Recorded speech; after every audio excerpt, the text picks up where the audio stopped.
বন্ধুরা ভিডিওটা লাস্ট পর্যন্ত দেখো, ভিডিও ভালো লাগলে লাইক কমেন্ট শেয়ার করে দিও আর আমাদের চ্যানেলটা সাবস্ক্রাইব করে রেখো বন্ধুরা। দাদা ভাই বোন আমাকে দোকানে একটা কিছু 10 নিতে টাকার এসছে, ক্যাডবেরি দাও।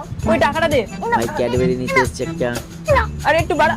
ভাই কি একটু হাতটা টাকাটা বাড়া। দিতে পারছে না দোকানদার। এই জন্য বলি একটু কমপ্লেন খা। এটা কি হলো ভাই বলছেন এই কমপ্লেন খেতে,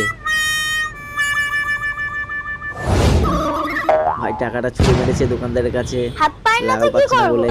अब देख तू, अब तू गया बेटा, अब तू गया देख, तेरी औकात मैं दिखाता हूँ तुझे। দোকানদারও তো ক্যাডবেরি ছুঁড়ে মেরেছে, টাকাও ছুঁড়ে মেরেছে। তুমি আমার কাছে 10 টাকা পেতে না? ভাইয়ের কাছে মনে হয় দোকানদার 10 টাকা পেত, আর হ্যাঁ, ভাই কার্ড ভাই দিয়ে টাকাটা সবাই এইভাবে হলো। ঘুরিয়ে দিয়েছে ওর। छोटा बच्चा जान के ना ও कोई ভাই আচ্ছা সব শিখেছে দোকানদারকে ভাই।